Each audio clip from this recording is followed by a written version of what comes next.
Hi, and welcome to Matt Holman Talks Mental Health, the podcast where I have the opportunity to sit down and chat about mental health with amazing humans. For this episode, I'm so happy to introduce Lizzie Pickering to the conversation. Welcome, Lizzie. Hi, Matt. Nice to see you. And lovely to see you too. Just a brief introduction from me. I'll let you do the proper introduction to who you are and what you're doing, Lizzie. But Lizzie and I were introduced by a mutual connection, actually, somebody that speaks very highly of Lizzie. So big expectations for this podcast, of course. But we've had a brief conversation since we were introduced. We've been communicating through sort of social media, emails, and it's just, brilliant to introduce somebody who is very passionate about supporting people who are going through their own challenges, to help more people to understand things about, especially sort of mental impact to certain challenges as well. But I don't want to steal any of your thunder, Lizzie. So I just want to say a huge thank you for doing this and a welcome. So lovely to see you and lovely to meet you for the first time. Over to you. Oh, thanks, Matt. Gosh, well, I love what you're doing. I love the fact that you are opening up so much conversation about mental health. And I suppose that grief, which is the area in which I work now these days, is the last taboo of mental health in a way. You know, I think we're very bad at talking about grief and death. In England, particularly. And I say England because, I think Ireland, just across the water, you can't have better dealing with death than in Ireland, Right. with a wake and Yeah. and time spent. And, every child in Ireland has seen a dead body, whereas here practically nobody has unless they actually have a close relative die. So I'm very passionate about opening up conversation about death and grief, and I do that in all sorts of ways these days. But I suppose my initial career change and change of course of my life came when the rug was pulled from under my feet. When it's 24 years ago now, my eldest son, Harry, was 17 months old, and my second son, Cam, was 6 weeks old. And a health visitor came to visit just to check Cam out for his routine checkup at 6 weeks. And she said to us that she didn't think Harry was weight bearing properly on his feet. Now, I didn't walk till I was 2 years old, so we just had a bit of a family joke, that he was lazy like me, and didn't work, really genuinely weren't concerned. His health report when he was born had said he was a vigorous, healthy baby. So, like many parents, we'd breathed that sigh of relief that we'd got there. He was okay. A week later, we found ourselves at the John Radcliffe Hospital, and following some tests, we were told that Harry had an incurable, untreatable condition. It was a type of muscular dystrophy, and we drove home that night and everything in our world had changed. We were also told that all our children, male or female, had a 1 in 4 chance of having the same genetic condition. And so, yes, you can imagine, that was our moment when our grief started, actually. We experienced anticipatory grief because from that very dark diagnosis, which thankfully is a little less dark these days for children born with the same condition, in that there are some things that can be done. And in fact, last week they just announced the funding of gene therapy on the NHS for the first time ever for Harry's condition. So, we celebrated that, but obviously it's way too late for our family. But thankfully, very luckily, our second son, Cam, was tested and he was fine. He's now 25, and Harry would be 26 now, and our daughter Emily, who we had subsequently and had tested, is now 22. So, we had to go through that stage of picking ourselves back up. One big way our lives changed was that suddenly we were dealing with 20 healthcare professionals who all needed appointments. I mean, later, Harry went to normal primary school with his brother and made great friends, but in amongst trying to present as a normal family, we also had to deal with all the medical side. And also with the knowledge that his health was deteriorating. And I always had a gut feeling that although medically he could live into adulthood, which is 16, I knew he wouldn't somehow. He had a strong, you know, a lung weakness that I knew might take over. So Harry increasingly had pneumonia, and he very sadly died at the age of 6.5 in November 2000. And so that was another stage of our grief. The anticipatory grief was incredibly hard, because I think as a parent, when you're living in the sure knowledge that your child will have is life limited, that they are not going to outlive you, you can't help, however strong you are and however much you try, it's always in the back of your mind. There's a phrase that my family get rather sick of, I think, but a phrase that's resonated with me for many, many years is the depth of your sorrow is the height of your joy. And even it's a Gibran quote, and even when we were in that anticipatory stage of living with Harry and trying to make the best of every second of every day, because you know, there's a sense sometimes that life is enhanced when you're living like that, because you're so aware of how precious it is. But even then, you know, we could still enjoy ourselves so much, but yet underneath, you're always visualizing, when is it going to happen? Where is it going to happen? It's so hard. And I know so many people live like that with a very difficult diagnosis. So many people, and so many people are in the workplace trying to live like that. It's incredibly hard. So then we went through Harry's death. We were very lucky. We had the support of the Children's Hospice, where we'd had respite care there over the years, and we had support through his death. And I actually ended up having a complete career change, because my work before that had been TV production for Channel 4. And I ended up helping to co-found the fundraising department at the Children's Hospice, and ended up working there for 12 years after Harry died, which I now that I've studied grief more professionally, I understand that to be a really good example of continuing bonds, which is the notion that rather than having closure, you take the memory of your loved one with you into your new landscape, where they're not physically there, but you bring their memory through with you. So it's the opposite of closure, really. And for me, that always really resonated.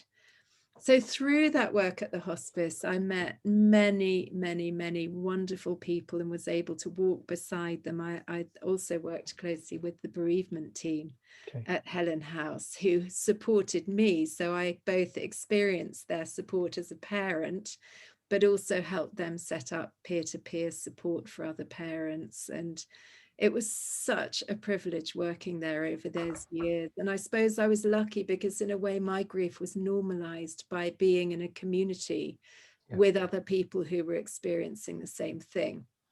And that really is where another career change happened, which is the work I'm doing now, which is that I'm helping people back to work following major bereavement. I'm working with companies, because what I saw at Helen House, at the Children's Hospice, and later on through working with the Good Grief Project, which is a charity which it offers retreats for bereaved parents. I still collaborate with them a lot. And what we see all the time is this lonely landscape, that where people aren't privileged to have the support of an organization like a hospice or some of the cancer care charities that they may be affiliated with, there are an awful lot of people out there who experience grief and then have to go back to work, but they don't have that network, that community of people who can translate their language of loss, their language of grief. And so rather like what you're doing with other aspects of mental health, I'm trying to help companies to support those people going through grief themselves, to help each other and to support each other and open up a conversation about grief. Wow. What an introduction. You're an amazing person. I just love your way of opening up and telling sort of your experiences have driven the changes that you've taken on board and now you're using to help support others. And that community element is so important, isn't it, around having that support.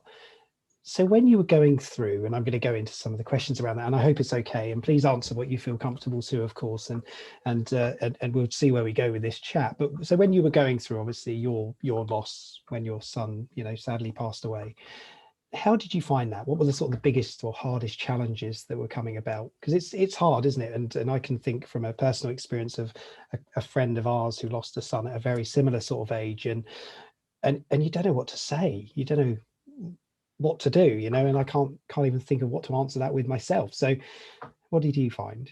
Oh, it's such a good question, Matt. And really, you've summed up the problem. And it's nobody's fault, this problem. But the main issue I found was this lonely landscape. So I was lucky that I had this sort of grief community at Helen House where we spoke the same language and had shared experience. But when I literally felt, I mean, my younger children were at primary school at the time, where Harry had been too. I would, even when I was working at Helen House, I'd leave that safe environment of my grief community who spoke my language. And then I'd go into the outside worlds of people, of friends, of my dearest friends. But if they hadn't been through a big loss, a major loss, there was a whole element of our world where we didn't speak the same language suddenly. And that's very confusing for everyone, for them, for the person suffering. And working now in companies, that what you just said is exactly what I hear all the time. I hear bereaved people. And actually, when I talk about bereavement, I'm thinking not just bereavement through death. I'm thinking loss through death. Divorce is a massive change of landscape, and diagnosis and workplace change as well. They're all times where you lose your identity and everything that you stand for, and you have to find a new way forward. And what I keep hearing is nobody asks me about it at work. And then other people, when I challenge staff around the person and they say, well, we didn't know what to say. And so that's the issue, is we have to get people more comfortable about the discomfort.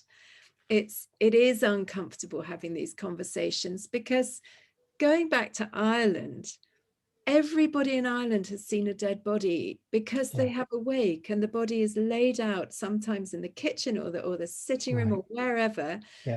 But the body's there for a week, and friends and family are invited to come in and have a drink, have a cup of tea and chat around the dead body. It's incredible. How healthy is that? It's wonderful. Yeah. And I was privileged because at Helen House, that's the blueprint is, and at all the children's hospices in the UK, the blueprint is that there's something called the little room, where a child is laid out. And we had a week there where before the funeral, where we were able to see our son whenever we wanted. And it helps you adjust. I wouldn't say it gives you any acceptance, but it helps adjust, to change gear and to have that time. And the trouble is, normally undertakers take bodies away very quickly in our society, and then everything's hidden really, and it's all about a funeral. And then, and particularly during COVID, that's been very challenging for people, because we haven't been able to honor our loved ones in the way we would do normally. And so I've been helping people to try and come to terms with that and find new ways of honoring them when we can't get together. And even, with opening up the conversation, it is literally as easy as just, asking people. I think there's a lot of language that we can help. I work on that quite a lot. What can we say? And I think you want to avoid an answer being fine, because I used to say, people would say, oh, Lizzie, how are you? Are you feeling better? Feeling better? Of question. I'm never, in 20 years on, I don't feel better from my son. No, I've found a way of accommodating incredible. in my life. I live alongside my grief every day. And honestly, I've got a photo of Harry just in front of me. Yeah. And if I look at it for too long, I can be back to square one. So Sure. I find ways of navigating. Let me just, here, there he is. he's all around me. There he is. Beautiful. Yeah. Lad. You know, so it's living alongside him. I know not to look too deeply at those Sure. photos. Yeah. So a better way of putting it is, you know, I'm so sorry to hear what you've recently been through. Please know I'm here. And if there's anything practical that I can ever do, or if you want to talk or have a coffee or go for a drink anytime, please let me know. It's practical suggestion. And then that immediately opens the conversation. And there are no cures. That's the thing. There's no magic fix. No, it's purely come along, get comfortable at coming alongside somebody. I still, even though it's now my work is helping people to navigate bereavement and loss, I still get nervous depending on what that person's situation. I do a lot of one-to-one help on Zoom at the moment, and a lot of help for companies. You know, recently, actually, in response to the death of someone at work, I'll set up a session for the team around that person to help them navigate their grief. But I still get nervous about it because, you know, actually for me at the moment, as you're probably finding, when you're doing a webinar and you're holding space around the topic of grief, when I used to do that in person, I could see people's responses. And if I could see people were particularly upset, I would know to temper what I was saying and to just, you know, balance it in some way. And now, actually, usually I've got one person like you now in front of me, but everyone else is hidden. And I do find that really hard. So I get nervous too, but I have to just get out of that discomfort in order to help people. And that really is the answer, is we have to just take that fear out of it's not about us, it's about them.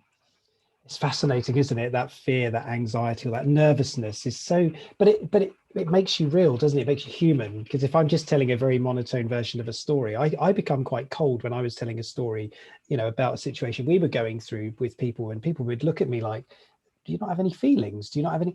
But at the time I was doing this sort of self-preservation element of, I'll say it, but I don't want to feel it. You know, because if I feel it, I'm just going to become an emotional wreck and everything's going to fall to pieces. And I think that's half the fear, isn't it? Of, I don't want people to see and now I'm actually quite comfortable to just say it and feel it and own it, which is really important. Normalizing conversations around death. I want to normalize conversations around mental health. And like you say, this is one of the last taboo of mental health as well, is, you know, the consequences of death on our mental well-being. How can we normalize them? Anything in terms of a toolkit or a set of thoughts around that? What do you think? I feel so privileged that for the last 20 years I've been able to investigate that, not only through my own personal toolkit of what's helped me, but what I've observed in other people. And I think, as with all aspects of mental health, the bottom line is that you have to find what suits you.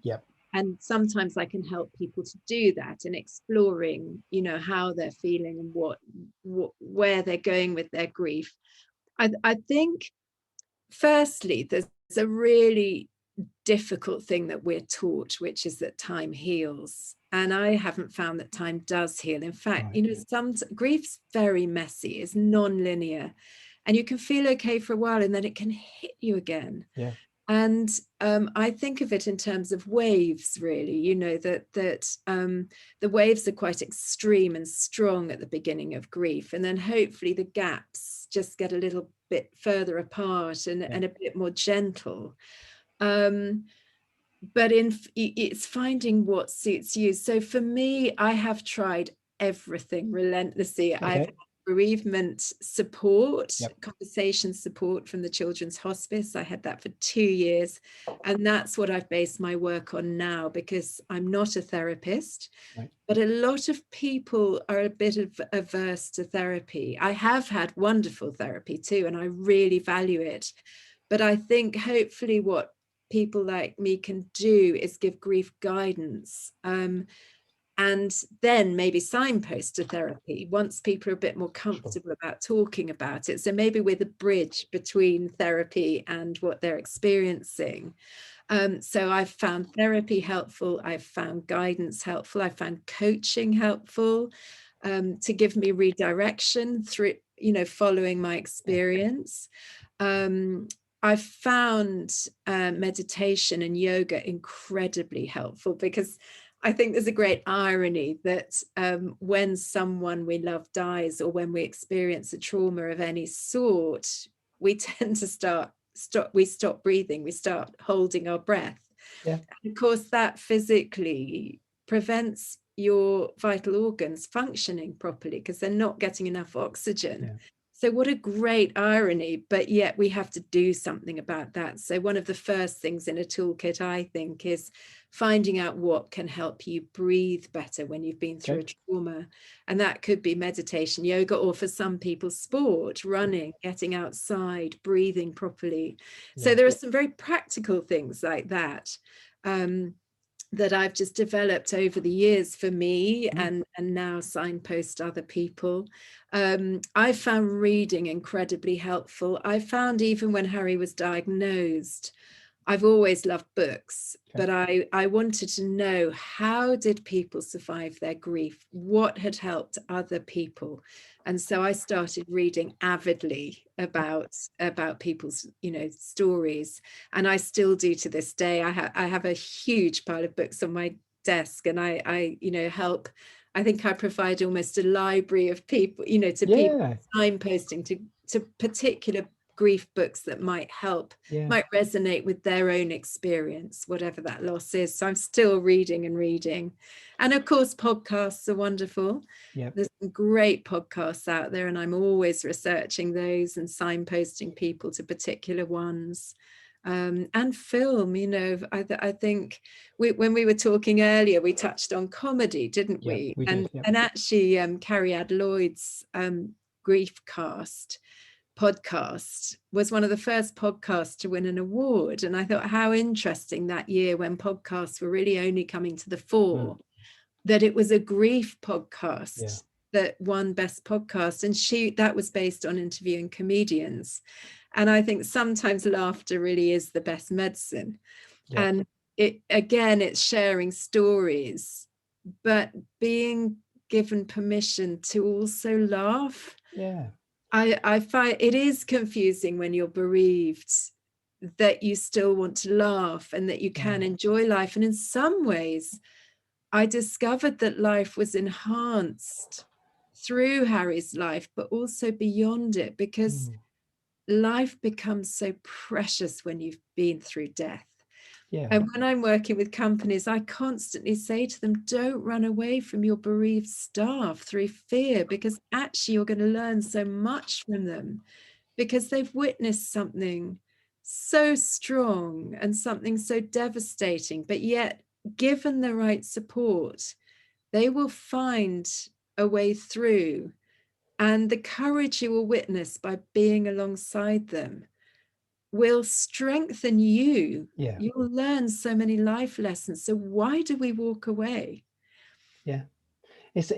Well, I know we did have this conversation before about the laughter element, and I'm a big fan of that. And going back to that thought of the Irish funerals, and it's about celebrating life, not just about doom and gloom and everything's horrendous. And I know it's a very difficult psychological moment for people, but you can also enjoy and think and celebrate and have fun and laugh. And it's not that we're laughing about the loss; it's about that we're celebrating and we're enjoying. And I think that's something we struggle with, don't we, often? But we did laugh before this, and considering the topic we're talking about is grief and death, and just having that ability just to sometimes it takes the edge off the challenges. It makes us more human as well, I think. And we're never mocking the people that have gone. We're only ever thinking of those people, aren't we? Absolutely. And Matt, also, we're all going to go through this. You know, the one certainty I know. is that in life is that we're going to die. Yep. And so surely we should be learning from those who've already experienced a close death, that, you know, we can learn from them. We can learn what their responses are by being alongside them, you know, and through laughing with them. Yeah. I think so often, you know, we need to be able to, laughter's another release, isn't it, of emotion. And we need to, they go hand in hand. It is. With the depth of sorrow and the height of joy thing. It's funny, I think when I first heard that quote, and it was from Sister Frances, who's the founder of the Children's Hospice movement worldwide, who's a very good friend, and we worked together. She used to use it a lot in her talks, and I think I saw the sorrow as down here, and they were polar opposites on a vertical line, and the joy up here. But actually now, 20 years on, I would say they live side by side for me. They match each other, you know, and that my grief is side by side. It's less extreme these days. My grief for my son hasn't changed in the amount of pain, because for me, grief represents the love I felt for him, and that love will never change. He's always my son. But somehow, in accommodating my grief and living with it, it's just part of me. And no longer will I really, I don't know, I think silence is apologetic, isn't it? In you know, when people say to me, how many children do you have? I used to struggle with that question, as so many people do. It's the thing that so often comes through when I talk to other bereaved parents. Because it is a question we ask a lot, isn't it? It, you know, and obviously it's a very painful question for people who can't have children. It's a question they read. And everyone there's another grief. And everyone I meet who has not been able to have children but wanted them, not everybody does want them, but those who have suffered grief over not being able to, they have had to find a sentence that they can come up with that helps them to deliver that news that they don't have children. And then, you know, but it's making other people feel better. And I went through that too. And at first, sometimes if it was a stranger who I didn't think I was very interested in, I would just say, I have 2 children. But then I felt very guilty because it wasn't true. And nowadays I just say I had 3 children. Sadly, my eldest son died when he was 6. I'm so lucky to have 2 surviving children, Cam and Emily, and I'll speak about them. And that's the truth. But I wasn't strong enough to cope with other people's reactions before. And so it was a self-protection element. And I think that's the same with many aspects of mental health, isn't it? That we have to find, you know, that's language is part of my toolkit. It's how can I accommodate grief in my language and not get people switching off completely, because people say the weirdest things in response to that news that lands. But it's mostly nervous related, isn't it? It's anxiety, because it's like, oh my God, I wasn't expecting to hear this. Or, you know, oh, okay, I'm not sure what to say. I'm sorry for your loss 20 years ago, or I don't know, what's the right language to use, you know? And it's such a fascinating thought and, you know, conversation as well, Lizzie. We're coming towards the end of this, which is like, oh, the time is running out, and it has been just incredible. I knew it would be anyway, when I was introduced to you and I looked into what you were up to. But I'm going to give you the floor just to say the final words as well, Lizzie. Any thoughts, comments? Talk about what you do, you know, in what you could do for others if anybody is interested in reaching out as well. Oh, Matt, thank you. Well, yes, I mean, my main mission now is to open up conversation in the workplace. I've been delivering a lot of webinars recently, you know, as I said, in response to a specific death, but also grief webinars, educating on grief, you know, for any staff, for groups of staff in companies, so that we just open up the conversation. And actually, you know, when I do a webinar, I always do a 20-minute Q&A. And the wealth of questions that come through are just inspirational. You know, that's the bit I love. I less love delivering, you know, the minutes. So I enjoy it because I believe in it. Yeah. And I believe it's important. But once I've done that, I have a Q&A with people and they share their stories, that then I'm learning. I'm immediately learning for that 20 minutes. Again, I'm increasing my grief toolkit by talking to people. So, you know, that's what is the real passion. Brilliant. And there's a magical art to listening as well. You know, it sort of gives us this sort of journey of experience that we can't get for ourselves if we've not been through it, but we can just listen and share. So thank you so much, Lizzie, for being just an amazing person. I send you all the very best to you and your family and your work and everything that you're doing and your journey of life as it continues to help support so many people. It really will. So thank you for that. As I always say, just at the end, just very quickly, if anybody is struggling with any of the conversation that we've had today, or if you would like to know more, I'm sure Lizzie would be more than happy to answer any of those questions. If you do have any, of course, you can reach out to me as well. This podcast has always been designed around accessibility, so you can reach out to us. We will respond to you. And just to make sure that everybody feels comfortable with the subject. It is a difficult one, like you say, Lizzie, at the beginning, you know, this is the final taboo of mental health and all those elements. So be mindful of your own well-being. Please do. For anybody listening, Samaritans exist today to help support conversations. If you are feeling, you know, worried or concerned, or you have some thoughts yourself that you'd like to just chat about with somebody in a confidential space, 116123. You can always text to shout 85258 to just have a text conversation. And please do know there is always somebody there. We all actually care about others, and that's what we're trying to do with this. So Lizzie, thank you. It's been an absolute pleasure. I wish you all the very best. Thanks, Matt. Thank you.